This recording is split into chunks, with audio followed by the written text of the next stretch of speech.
Hello class 11th। तो कल हमने गुणित अनुपात के नियम के बारे में बात किया था। आज हम अपने नेक्स्ट जो नियम है उसकी ओर चलते हैं, जो है गैलुसैक का आयतनों के संयोजन का नियम। तो गैलुसैक ने क्या किया था, उन्होंने बहुत सी रासायनिक अभिक्रियाओं का अध्ययन किया जिसमें कि अभिकारक तथा उत्पाद दोनों ही गैसीय प्रकृति के थे। तो गैलुसैक का जो आयतनों के संयोजन का नियम है, ये सामान्यतया इसको हम कहते हैं गैलुसैक का गैसीय आयतनों के संयोजन का नियम, क्योंकि गैसों पर लागू किया गया था। तो गैलुसैक ने क्या किया कि उस समय तक जो भी अभी रासायनिक अभिक्रियाएं थी उनका अध्ययन किया और ऐसी अभिक्रियाओं का अध्ययन किया जिसमें अभिकारक और उत्पाद दोनों ही गैसीय प्रकृति के थे, और एक निष्कर्ष निकाला कि जो अभिकारक तथा उत्पाद के जो गैसीय अणुओं के द्रव्यमान के मध्य, ठीक है ना, उन्होंने एक निष्कर्ष निकाला कि अभिकारक तथा उत्पाद के गैसीय अणुओं के द्रव्यमानों के मध्य कुछ निश्चित एक रिलेशन होता है जिसे हम गैलुसैक के गैसीय आयतनों के संयोजन का नियम कहते हैं। इस नियम के अनुसार ये नियम कहता क्या है, ये कहता है ताप और दाब की समान अवस्थाओं में, ठीक है ना, ये कहता है ताप व दाब की समान अवस्थाओं में, यदि जब ताप और दाब की समान अवस्था हो तो समान अवस्थाओं में, ताप और दाब की समान अवस्थाओं में जब गैसें परस्पर संयोजित होती हैं, जब गैसें परस्पर संयोजित होती हैं यानी जुड़ती हैं, परस्पर संयोजित होती हैं, अर्थात कि जब ताप और दाब समान हो और जब गैसें आपस में जुड़ती हैं तो उनके आयतन इस प्रकार होते हैं कि उनमें, यानी जो अभिकारक हैं और जो उत्पाद हैं, उनमें एक सरल पूर्णांक का अनुपात पाया जाता है। तो ये कहता है तो उनके आयतन इस प्रकार हो जाते हैं कि, तो उनके आयतन इस प्रकार हो जाते हैं कि, इस प्रकार हो जाते हैं कि, इस प्रकार हो जाते हैं कि उनमें, यानी जो गैसें भाग ले रही हैं, जुड़ रही हैं, उनमें तथा गैसीय उत्पाद में भी, उनमें तथा गैसीय उत्पाद में भी, गैसीय उत्पाद में भी सरल पूर्ण संख्या का अनुपात पाया जाता है, सरल पूर्ण संख्या का अनुपात पाया जाता है। मैं उदाहरण से समझाऊंगा इसको, का अनुपात पाया जाता है। ठीक, तो नियम क्या कहता है, नियम कहता है ताप और दाब की समान अवस्थाओं में जब गैसें परस्पर संयोजित होती हैं तो उनके आयतन इस प्रकार हो जाते हैं कि उनमें, यानी गैसों के आयतन तथा जो उत्पाद है उस उत्पाद के आयतन में एक पूर्ण संख्या का अनुपात पाया जाता है। जैसे कुछ उदाहरण लिख रहा हूं। पहला उदाहरण देखिए, जब हाइड्रोजन और क्लोरीन गैस जुड़ती है, इसीलिए मैं हेडिंग डाल रहा हूं हाइड्रोजन व क्लोरीन का संयोजन, यानी हाइड्रोजन व क्लोरीन गैस का संयोजन, हाइड्रोजन व क्लोरीन गैस का संयोजन। तो कैसे संयोजन होता है, हाइड्रोजन H2 प्लस Cl2, क्या बना आपका ट्वाइस HCl, यही तो है। ये सूर्य के प्रकाश में अभिक्रिया होती है, सूर्य का प्रकाश है ना। तो इसमें है क्या, हाइड्रोजन के कितने अणु भाग ले रहे हैं, एक, आगे से कोई संख्या नहीं लिखी है तो कितने अणु भाग ले रहे हैं, एक अणु। क्लोरीन के कितने अणु भाग ले रहे हैं, एक अणु। और हाइड्रोजन कितने अणु HCl के बन रहे हैं, दो अणु, ठीक है ना। तो एक अणु का आयतन हम मान के चलते हैं एक आयतन। अब वो आयतन आप मिलीलीटर में मानो, लीटर में मानो, वो आपकी मर्जी है। एक अणु है तो उसका आयतन एक आयतन, यहां भी एक अणु है तो इसका आयतन भी कितना होगा, 1 यूनिट, 1 वॉल्यूम। कितना आयतन बना रहे हैं, 2 वॉल्यूम ना रहे ना। अब ये इसको अगर हम 1 लीटर कहें तो इसका भी 1 लीटर मिलकर 2 लीटर HCl बना रहे हैं।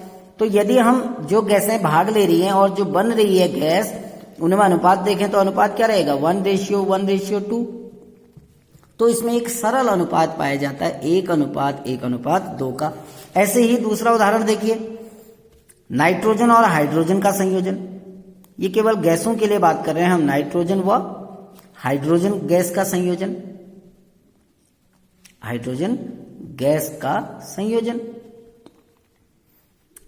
अब कैसे होता है, इसके लिए जो अभिक्रिया आपको याद रखनी है वो है N2 प्लस 3H2 क्या बनेगा 2NH3, है ना। कितने अणु भाग ले रहे हैं, एक अणु। H2 के कितने अणु हैं, 3 अणु। NH3 के कितने अणु बने, 2 अणु। तो यदि एक अणु का आयतन एक आयतन है तो 3 अणु का आयतन कितना हो जाएगा, 3 आयतन, 3 वॉल्यूम हो गया।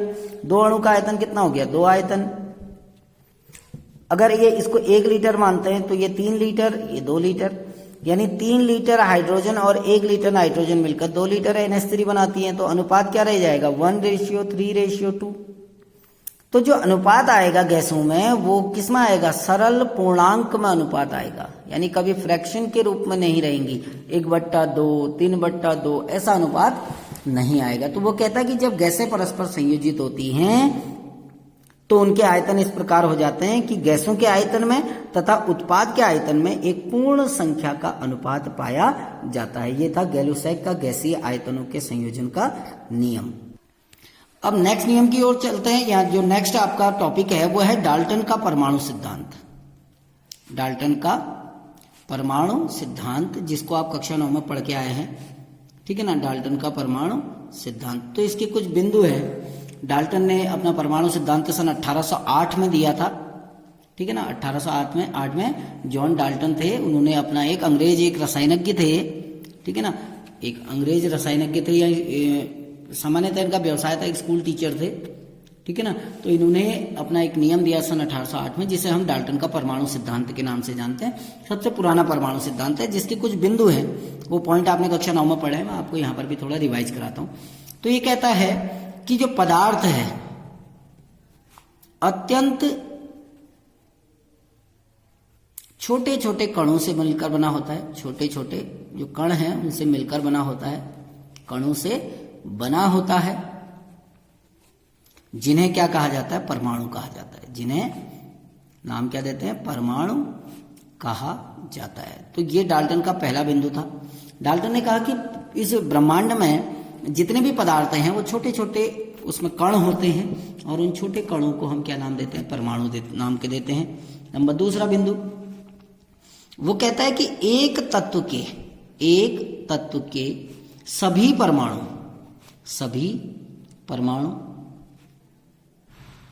एक तत्व के सभी परमाणु आकार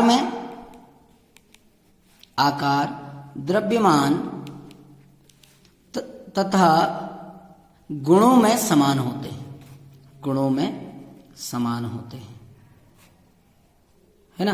कहने का मतलब है ऑक्सीजन एक तत्व है, तो ऑक्सीजन के अंदर जितने भी परमाणु होंगे, चाहे 1 लाख हो, 2 लाख हो, 10 लाख हो, ऑक्सीजन के अंदर जितने भी परमाणु होंगे वो सारे परमाणुओं का आकार बराबर होगा, उनका द्रव्यमान समान होगा, उनके गुण भी समान होंगे, ठीक।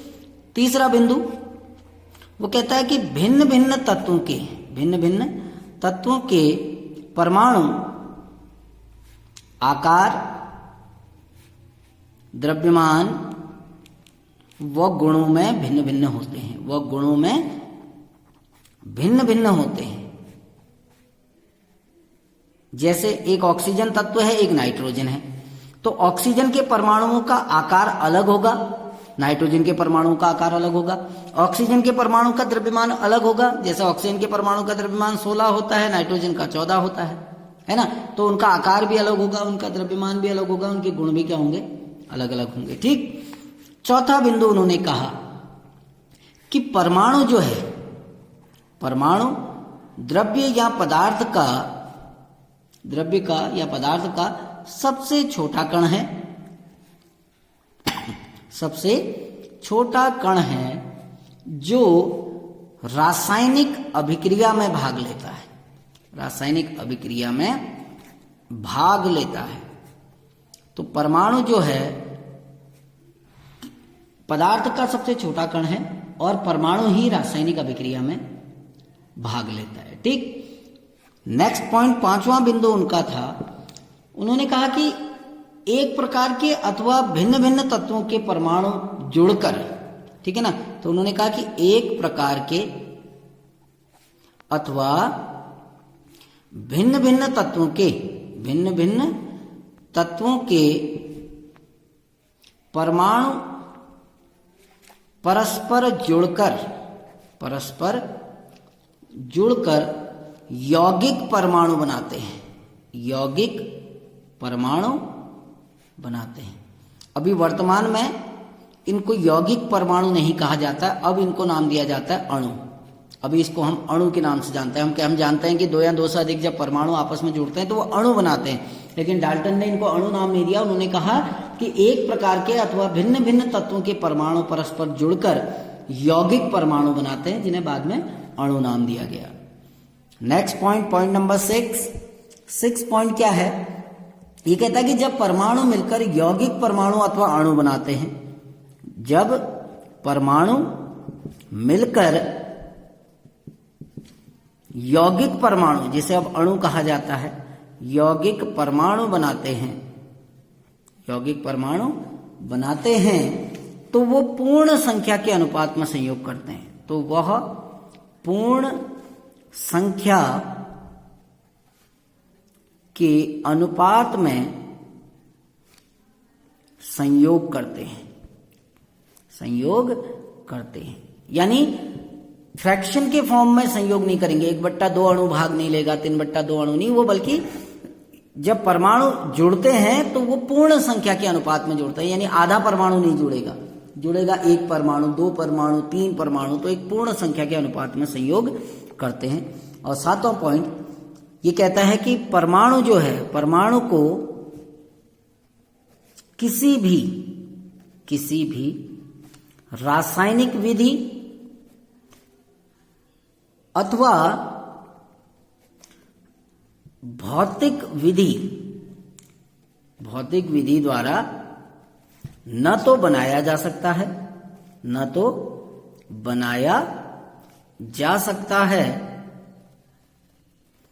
न ही नष्ट किया जा सकता है। तो परमाणु का अविनाशिता का नियम भी ये कहते हैं कि परमाणु को किसी भी रासायनिक प्रक्रम या भौतिक प्रक्रम द्वारा न तो बनाया जा सकता है और न ही नष्ट किया जा सकता है। तो ये था डाल्टन का परमाणु सिद्धांत। Thank you.